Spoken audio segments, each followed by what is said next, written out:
شعر کی تشریح میں کیا کیا واقعات اور باتیں لکھ سکتے ہیں. جیسے آپ کو سکرین پہ نظر آ رہا ہے کہ پہلا واقعہ لکھا ہوا ہے دوران نماز اوجڑی کا واقعہ. اب یہ بڑا خوبصورت واقعہ ہے کہ اتنی تک کون سی تکالیف تاجدار کائنات صلی اللہ علیہ وسلم کو اتنی تکالیف پہنچی کہ آپ نے خود ایک دن حضرت عائشہ صدیقہ رضی اللہ تعالی عنہا سے فرمایا کہ اے عائشہ مجھے اتنی تکالیف پہنچی ہیں کہ پہلے کسی نبی پر اتنی تکالیف دین کے فروغ کے لیے نہیں آئی ہیں. اور فرمایا اے عائشہ مجھے تیری امت نے بوڑھا کر دیا ہے. تو تاجدار کائنات صلی اللہ علیہ وسلم پر ہر اعتبار سے تکالیف آئیں، مگر آپ رحمت کا پیکر بنے رہے اور صبر کے ساتھ ان کو برداشت کرتے رہے. وہ دن کہ کوہ صفا پر تنہا تھے، کوئی آپ کا ساتھ دینے والا نہ تھا، اور پھر وہ دن آیا کہ اللہ نے آیت اتار دی کہ دین کا کام مکمل ہو گیا ہے، اور تاجدار کائنات صلی اللہ علیہ وسلم نے انسانیت کی رشد و ہدایت کا پیغام اور کام مکمل کر دیا تھا. آپ صلی اللہ علیہ وسلم کو کیا کیا تکالیف آئیں میں نے بتایا، ان کا احاطہ کرنا تو ممکن نہیں، مگر یہاں پر چند ایک مثالیں آپ کو سنائے دیتا ہوں تاکہ آپ ان کو تشریح میں لکھ سکیں. اور 2 اشعار کی تشریح کسی بھی نظم کی جو آپ کو آئے گی، تو اگر نعت کے 2 اشعار کی تشریح آتی ہے تو ان میں آپ ان جو ہے وہ واقعات کو کوٹ کر سکتے ہیں، لکھ سکتے ہیں. ایک روز حضور نبی اکرم صلی اللہ علیہ وآلہ وسلم نماز ادا فرما رہے تھے تو کفار اور مشرکین نے اونٹ کی اوجڑی لا کر آپ کے اوپر رکھ دی. اونٹ کی اوجڑی بڑی وزنی ہوتی ہے، لا کے رکھ دی اور ہنسی مذاق کرنے لگے. کسی نے جا کے خبر دی سیدہ کائنات فاطمۃ الزہرا کو کہ آپ کے بابا کی پشت مبارک پر کسی نے اونٹ کی اوجڑی لا کے رکھ دی ہے. آپ چھوٹی عمر میں تھیں، دوڑتی ہوئی تشریف لائیں اور لا کے اوجڑی کو سائیڈ پہ کیا تو آپ نے بد دعا کے لیے ہاتھ اٹھائے. لیکن تاجدار کائنات صلی اللہ علیہ وسلم نے اس تکلیف کو برداشت کرنے کے بعد بھی، اب گندگی تھی اور وزنی بھی تھی، تکلیف ہوئی، لیکن تاجدار کائنات صلی اللہ علیہ وسلم نے اس تکلیف کے باوجود فرمایا بیٹی صبر سے کام لو، یہ نہیں جانتے کہ ان کے لیے کیا بہتر ہے. ڈیئر اسٹوڈنٹس، اب دیکھیے تاجدار کائنات صلی اللہ علیہ وسلم نے یہ تکلیف برداشت کی. آپ وادی طائف میں گئے، اسلام کی تبلیغ کے لیے تشریف لے گئے، وہاں جا کر دین اسلام کا پیغام دیا، لیکن وہاں کے لوگوں نے اسلام کی بات کو ماننا تو دور کی بات، سننا بھی گوارا نہ کیا، اور بلکہ صرف یہیں نہ رکے بلکہ آپ کو بستی سے نکال دیا اور اوباش قسم کے نوجوان لڑکے آپ کے پیچھے لگا دیے جو آپ کو پتھر مارتے تھے. تاجدار کائنات صلی اللہ علیہ وسلم کا جسم مبارک، پاؤں مبارک آپ کے زخمی ہو گئے، یہاں تک کہ آپ کے نالین مبارک شوز آپ کے خون سے بھر گئے. اب کیا ہوا؟ فرشتہ آ گیا. تاجدار کائنات صلی اللہ علیہ وسلم اس بستی سے باہر نکل کر 2 پہاڑوں کے درمیان ایک وادی میں آ کے بیٹھ گئے. فرشتہ آ گیا، جبرائیل امین علیہ السلام آ گئے اور آ کر عرض کرنے لگے اے اللہ کے رسول، آپ مجھے حکم دیں، میں یہ جو بستی ہے یہ 2 پہاڑوں کے درمیان ہے، آپ مجھے حکم دیں میں اس وادی طائف کو آپس میں یہ 2 پہاڑ جو ارد گرد ہیں ان کو میں ملا دیتا ہوں، یہ یہیں تباہ و برباد ہو جائیں گے. تاجدار کائنات صلی اللہ علیہ وسلم نے اس موقع پر بھی جب سب کچھ اختیار میں تھا، سب کچھ کر سکتے تھے، مگر اس کے باوجود آپ نے دعا کے لیے ہاتھ اٹھائے تاکہ دین کا کام مکمل ہو سکے، رحمت و شفقت کا پیکر میں ہونا برقرار رہ سکے. تاجدار کائنات صلی اللہ علیہ وسلم کو غزوہ احد میں آپ کے دندان مبارک شہید کر دیے گئے، رخسار مبارک آپ کے شہید زخمی کر دیے گئے، یہاں تک کہ تاجدار کائنات صلی اللہ علیہ وسلم بے ہوش ہو گئے اور ارد گرد کے لوگ یہ سمجھنے لگ گئے کہ شاید تاجدار کائنات صلی اللہ علیہ وسلم کا وصال ہو گیا ہے. اس حد تک آپ کو تکالیف پہنچائی گئیں. غزوہ خندق کا موقع آیا تو مدینہ منورہ کے چاروں طرف خندق کھودی گئی تاکہ باہر سے آنے والے جو کفار اور مشرکین ہیں وہ مدینہ کے اندر انٹر ہو کر حملہ آور نہ ہو سکیں. تو رسول پاک صلی اللہ علیہ وسلم نے صحابہ کرام کے مشورہ سے مدینہ کے ارد گرد خندق کھود دی جو 40 فٹ گہری تھی اور 40 فٹ چوڑی تھی، اور اس کو آگ سے بھر دیا جاتا تھا. ایسی جگہ کو خندق کہتے ہیں. وہ اس کو آگ سے بتا کہ کوئی باہر سے اندر انٹر نہ ہو سکے۔ اب کیا ہوا، جہاں صحابہ کرام خندق کو کھود رہے تھے، وہیں تاجدار کائنات صلی اللہ علیہ وسلم ان کے ساتھ مل کر خود بھی خندق کھود رہے تھے۔ بھوک اور شدت کا عالم یہ تھا، کھانے کو میسر نہ تھا، اپنے پیٹ مبارک پر 2 پتھر باندھ کر تاجدار کائنات صلی اللہ علیہ وسلم خندق کو کھود رہے تھے۔ الغرض تاجدار کائنات صلی اللہ علیہ وسلم نے غزوات اور جنگوں میں شرکت کی، اور ہر اعتبار سے تاجدار کائنات صلی اللہ علیہ وسلم نے مشکلات کا سامنا کیا، مگر اس کے باوجود آپ صلی اللہ علیہ وآلہ وسلم نے دین کے کام کو مکمل کیا، اور دین کی جو کھیتی تھی اس کو سیراب کیا۔ اور پھر آپ کی عطا کا عالم، آپ کے جود و سخا کا عالم یہ تھا کہ کوئی انسان بھی کبھی آپ کے در پاک سے خالی واپس نہیں لوٹا تھا۔ حضرت انس بن مالک رضی اللہ تعالیٰ عنہ فرماتے ہیں کہ میں نے 10 سال حضور نبی اکرم صلی اللہ علیہ وسلم کی خدمت کی، اور ایک روایت میں تو یہ بھی آتا ہے کہ آپ نے 20 سال رسول پاک صلی اللہ علیہ وسلم کی خدمت کی۔ لیکن تاجدار کائنات صلی اللہ علیہ وسلم کے بارے میں فرماتے ہیں کہ آپ کے پاس سب کچھ تھا، بس ایک چیز جو میں نے محسوس کی کہ آپ صلی اللہ علیہ وسلم کے پاس نہیں ہے، اور وہ کیا تھا؟ وہ یہ کہ آپ کے پاس لفظ نہیں تھا۔ یعنی کوئی بھی آپ کے پاس آیا، آپ نے ہر ایک کو عطا کیا۔ اور پھر خود تاجدار کائنات صلی اللہ علیہ وسلم فرماتے ہیں واللہ یؤتی وَأَنَا قَاسِمٌ، اللہ مجھے عطا کرتا ہے اور میں ساری کائنات کے اندر اس کو تقسیم کرتا ہوں۔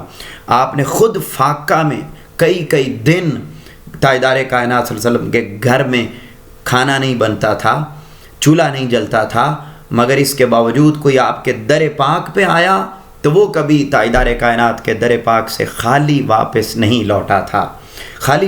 لوٹا تھا، یہ اتنے ایسے واقعات بھی آئے کہ تاجدار کائنات صلی اللہ علیہ وسلم کے پاس ایک موقع پر اتنی جانور اور اتنے بکریاں ہوتی کہ ایک ادھر پہاڑ ہوتا، ایک ادھر پہاڑ ہوتا، 2 پہاڑوں کے درمیان جتنی جگہ ہوتی وہ آقا علیہ الصلوۃ والسلام کی بکریوں سے بھری ہوئی ہوتی اپنی ذاتی، لیکن تاجدار کائنات صلی اللہ علیہ وسلم اس کو شام سے قبل سارے کو اللہ کے راستے میں تقسیم فرما دیتے تھے، لوگوں کی حاجات کو پورا کر دیتے تھے۔ تو یہ تھا کہ آپ صلی اللہ علیہ وسلم خود فاقہ کشی کی، لیکن آپ کے در پاک سے کبھی کوئی خالی جو ہے وہ واپس نہیں لوٹا تھا۔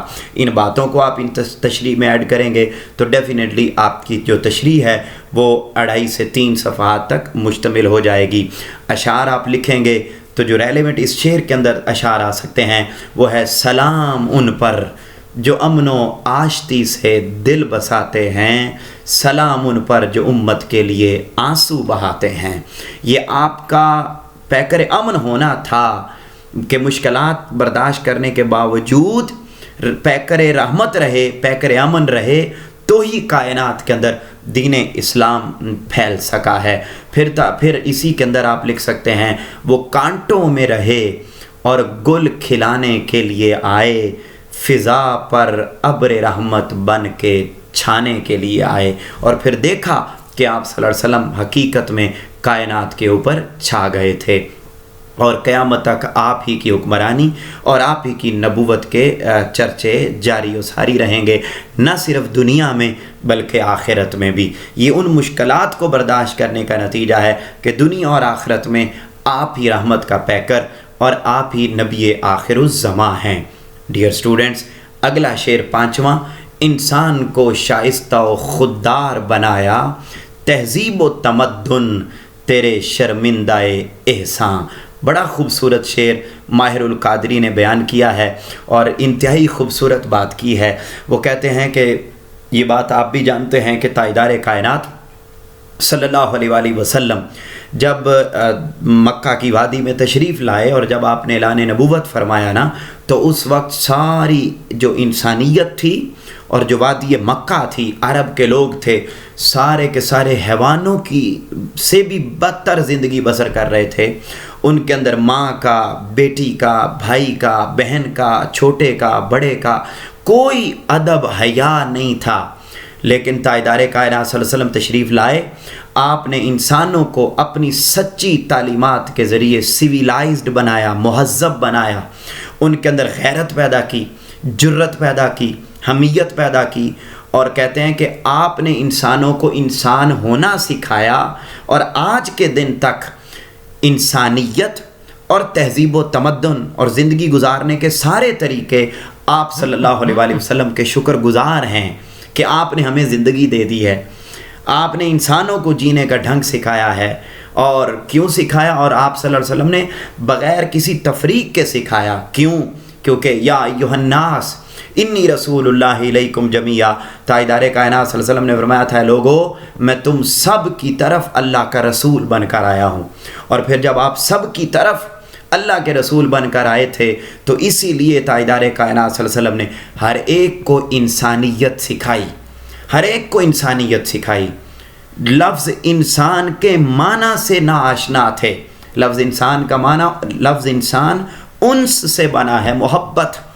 ان کے ہاں محبت نہیں تھی، ماں کو بے عزت کر دیا جاتا، ماں کی عزت نہ تھی، بیٹی کو زندہ دفن کر دیا جاتا، بیوہ کو معاشرے کے اندر منحوس تصور کیا جاتا، والد کو بالکل الگ تھلگ کر دیا جاتا، بوڑھوں کی عزت نہ تھی، بہن کی عزت نہ تھی، بیٹی کی عزت نہ تھی، ہر طرف بے حیائی، فحاشی اور یعنی کا کلچر عام تھا۔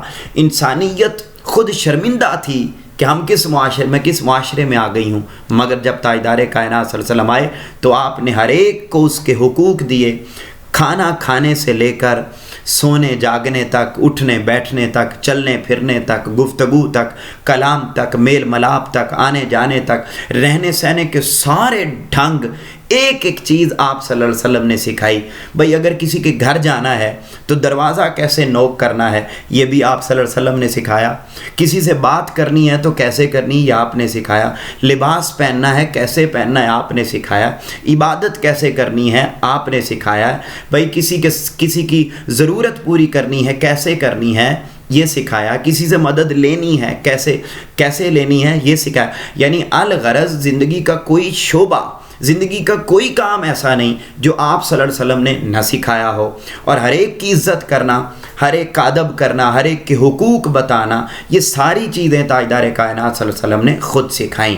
ڈیئر اسٹوڈنٹس، جب آپ اس شعر کی تشریح کریں گے تو آپ یہ ساری احادیث جو آپ کے سامنے لکھی ہوئی نظر آ رہی ہیں ان کو آپ تشریح کے اندر کوٹ کر سکتے ہیں، لکھ سکتے ہیں، حوالہ کے طور پر بیان کر سکتے ہیں کہ تاجدار کائنات صلی اللہ علیہ وسلم نے کس طریقے سے تہذیب و تمدن سکھایا، کس طریقے سے زندگی گزارنے کے ڈھنگ سکھائے، کس طریقے سے آپ نے ہر ایک کو اس کے حقوق دیے اور فرمایا الجنت تحت اقدام امہات، کہ وہ ماں جس کو معاشرے میں اذیت دی جاتی، عزت نہ دی جاتی، فرمایا جنت ماں کے قدموں تلے ہے۔ وہ یتیم جو بیچارے روتے پھرتے رہتے، جنہیں پہننے کو کپڑا نہ ملتا، کھانے کو لقمہ نہ ملتا، ان کا کوئی والی وارث نہ ہوتا، کوئی انہیں اپنا نہ بناتا، تاجدار کائنات صلی اللہ علیہ وسلم نے فرمایا انا وکافل الیتیم ھکذا، کہ میں اور یتیم کی کفالت کرنے والا قیامت کے دن یوں قریب ہوں گے جیسے یہ دو انگلیاں آپس میں قریب ہیں۔ یعنی تاجدار کائنات صلی اللہ علیہ وسلم نے اپنی قربت کے ساتھ اس کو جوڑ دیا اور انسانیت کو انسانیت سکھائی۔ یہاں تک فرمایا کہ تم یتیم کے سر پر ہاتھ رکھو، تمہارے ہاتھ کے نیچے جتنے بال آئیں گے اللہ رب العزت اس ایک ایک بال کے بدلے میں تمہیں اجر عطا کرے گا، نیکی عطا کرے گا۔ تو یہ تصور یتیموں کا، یتیمی کا یہ تصور، ان کی کفالت کا یہ تصور، یہ تہذیب و تمدن ہے جو آپ صلی اللہ علیہ وسلم نے سکھائی۔ آپ صلی اللہ علیہ وسلم نے فرمایا جو اپنے چھوٹوں پر رحم نہیں کرتا اور بڑوں کی عزت نہیں کرتا وہ ہم میں سے نہیں ہے، وہ میری امت سے نہیں ہے۔ تو اب آپ دیکھیے کس طریقے سے تہذیب و تمدن سکھا رہے ہیں، کس طریقے سے رہنے سہنے کے ڈھنگ سکھا رہے ہیں، کیسے ایک دوسرے کے حقوق بیان کر رہے ہیں تاجدار کائنات صلی اللہ علیہ وآلہ وسلم نے۔ پھر فرمایا اب بیٹی کی عزت نہیں ہوتی تھی، زندہ دفن کر دیا جاتا، زندہ دفن کر دیا جاتا۔ اتنے ظالم اور درندے انسان تھے وہاں کے، انہیں تو انسان کہنا بھی بہت بڑی زیادتی ہوگی۔ تاجدار کائنات صلی اللہ علیہ وسلم نے فرمایا جس کے ہاں 2 بیٹیاں ہوں یا جس کی 2 بہنیں ہوں وہ ان کی اچھی طرح کفالت کرے، ان کی اچھی تربیت کرے، وہ قیامت کے دن میرے سب سے زیادہ قریب ہوگا۔ پھر فرمایا جس کی 3 بیٹیاں ہوں، پھر فرمایا جس کی 4 بیٹیاں ہوں۔ بیٹی کو تاجدار کائنات صلی اللہ علیہ وسلم نے، جس معاشرے میں بیٹی کو زحمت کہا جاتا تھا، تاجدار کائنات صلی اللہ علیہ وسلم نے فرمایا نہیں، یہ زحمت نہیں، یہ رحمت ہے۔ اور تمہیں دنیا میں بھی باعث رحمت بنتی ہے، آخرت میں بھی باعث رحمت بنے گی، اور سب سے زیادہ وہ شخص میرے قریب ہوگا جس کے پاس بیٹی کی نعمت ہوگی۔ تو آپ نے وہ بیٹی جس کو زندہ دفن کر دیا جاتا تھا، فرمایا یہ باعث رحمت ہے، اس کے ساتھ ظلم اور زیادتی نہ کرو۔ تو یہ آپ نے تہذیب و تمدن سکھایا۔ پھر تاجدار کائنات صلی اللہ علیہ وسلم نے والد کو بھی عزت دی، اور والد کے بارے میں فرمایا جس نے صبح اٹھ کر مسکرا کر اپنے والد کے چہرے کو دیکھ لیا تو اللہ رب العزت اس کو مقبول حج جتنا ثواب عطا کرتا ہے۔ اب آپ دیکھ لیجئے، صبح اٹھنا ہے، باپ کو کوئی عزت نہیں دی جاتی تھی، اسے بھی آئسولیشن میں بھیج دیا جاتا تھا، اسے بھی الگ کر دیا جاتا تھا، اور اس کے حقوق کا کوئی خیال نہیں رکھتا تھا۔ لیکن تاجدار کائنات صلی اللہ علیہ وسلم نے فرمایا نہیں، مقبول حج کا ثواب ملے گا اسے جو اپنے والد کے چہرے کو صبح اٹھ کے مسکرا کے دیکھ لیتا ہے۔ تاجدار کائنات صلی اللہ علیہ وسلم نے فرمایا تم میں سے بہترین شخص وہ ہے جو اپنے گھر والوں کے ساتھ اچھا سلوک کرتا ہے۔ پہلے باہر بڑی یاریاں ہوتی تھیں، باہر ہر ایک کا خیال رکھا جاتا تھا، لیکن گھر والوں کو عزت نہیں دی جاتی تھی۔ فرمایا بہترین شخص ہی وہ ہے جو اپنے گھر والوں کے ساتھ اچھا سلوک کرتا ہے۔ تاجدار کائنات صلی اللہ علیہ وسلم نے فرمایا جس نے میری امت کے کسی بزرگ کی عزت کی، سفید داڑھی والے کی عزت کی، ایجڈ انسان کی عزت کی، گویا اس نے خدا کی عزت کی۔ دیکھیے کتنا زیادہ کنسرن پیدا کیا، ہر ایک کو کتنا زیادہ تہذیب والا بنایا، مہذب بنایا، سویلائزڈ بنایا، انسانیت سکھائی۔ جن بزرگوں کو آپ یوں سمجھ لیجئے اولڈ ہومز میں بھیج دیا جاتا تھا، جنہیں آئسولیٹ کر دیا جاتا تھا، جن کو سوسائٹی سے کٹ آف کر دیا جاتا تھا، ان کے بارے میں فرمایا ان کی عزت کرو۔ ان کی عزت کرنا ایسے ہے جیسے خدا کی عزت کرنا ہے۔ تاجدار کائنات صلی اللہ علیہ وسلم نے خواتین کی عزت کے بارے میں فرمایا لوگوں خواتین کے معاملے میں اللہ سے ڈرو۔ یہ خطبہ حجۃ الوداع میں فرمایا خواتین کے معاملے میں اللہ سے ڈرو، قیامت کے دن ان کے بارے میں تم سے سوال کیا جائے گا۔ پھر تاجدار کائنات صلی اللہ علیہ وسلم نے ہمسایوں کے حقوق بیان کیے، فرمایا وہ شخص کبھی مومن نہیں ہو سکتا جو خود پیٹ بھر کر کھانا کھا لے اور اس کا ہمسایہ بھوکا سویا رہے۔ اب دیکھیے یہ انسانیت ہے، یہ محبت ہے، یہ تہذیب ہے جو تاجدار کائنات صلی اللہ علیہ وسلم نے سکھائی۔ فرمایا جو شخص یہ چاہتا ہے کہ اس کی عمر میں اضافہ ہو جائے، جو شخص یہ چاہتا ہے کہ اس کی عمر میں اضافہ ہو جائے، عمر میں اضافہ ہو جائے، تاجدار کائنات صلی اللہ علیہ وآلہ وسلم نے فرمایا، تاجدار کائنات صلی اللہ علیہ وسلم نے فرمایا کہ سنو، جو بندہ چاہتا ہے کہ اس کی عمر میں اور رزق میں اضافہ ہو وہ اپنے رشتہ داروں کے ساتھ اچھا سلوک کرے۔ تو کوئی طبقہ ایسا چھوڑا ہی نہیں جس کے حقوق بیان کر کے آپ نے انسانیت کو مہذب نہ بنایا ہو۔ پھر اینڈ کمال ہی کر دی، فرمایا مسلمان کی تعریف یہ نہیں ہے کہ جو نمازیں زیادہ پڑھے، روزے زیادہ رکھے، اللہ اللہ تسبیح یہ سب کچھ کرے، نہیں، فرمایا مسلمان وہ ہے جس کے ہاتھ اور زبان سے دوسرا مسلمان محفوظ رہتا ہے۔ جس کے ہاتھ اور زبان سے دوسرا مسلمان محفوظ ہے تو سمجھ لیں وہ بندہ حقیقت میں مسلمان ہے۔ تو اب ایسی تعلیمات آج ہمارے معاشرے میں بھی بیان نہیں کی جاتی، مگر یہ وہ مہذب اور تہذیب یافتگی کا درس تاجدار کائنات صلی اللہ علیہ وسلم نے عطا کیا، اور کہتے ہیں آج کے دن تک زندہ رہنے کے اصول تاجدار کائنات صلی اللہ علیہ وسلم کے شرمندہ ہیں کہ یا رسول اللہ آپ نے ہم پر کتنا کرم کیا کہ انسانوں کو یہ سارے اصول اور ضابطے اور زندگی کے ضوابط جو ہے وہ سکھا دیے ہیں۔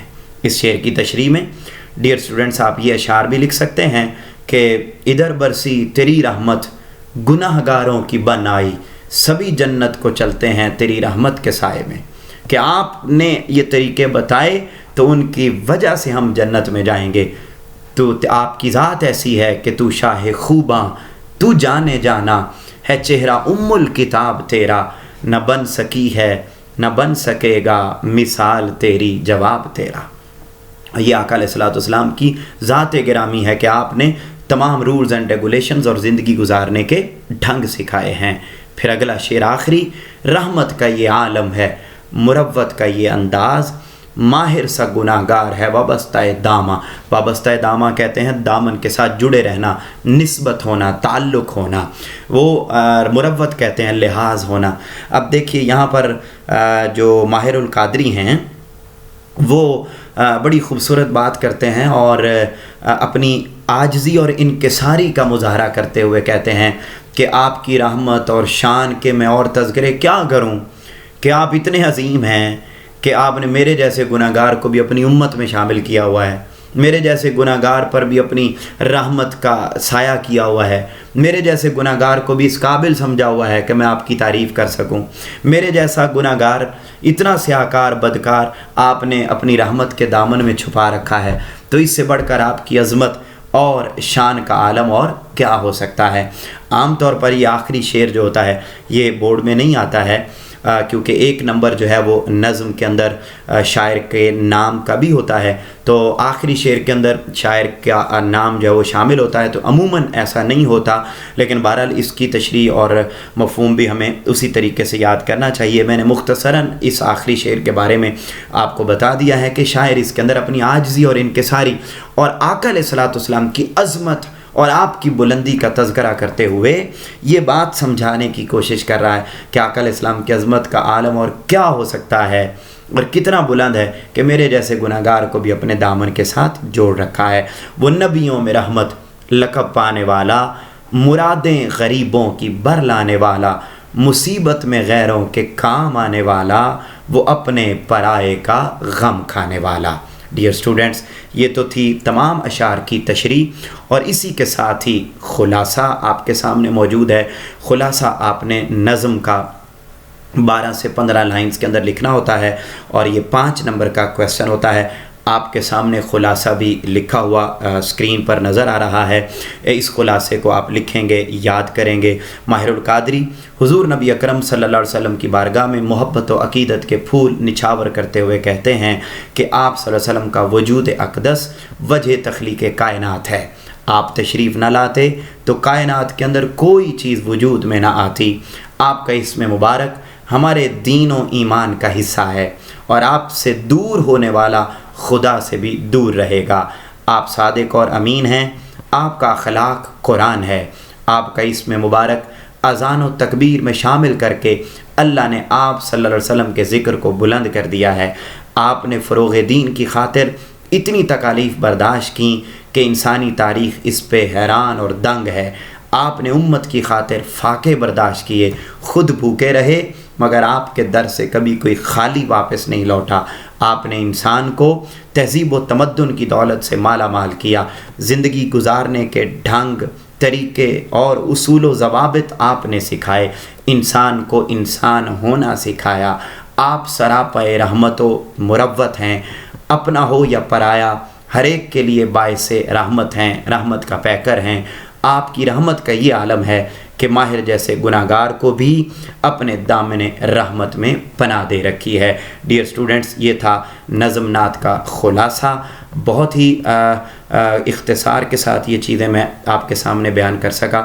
آپ نے اسی ہی انداز میں تشریح کرنی ہے۔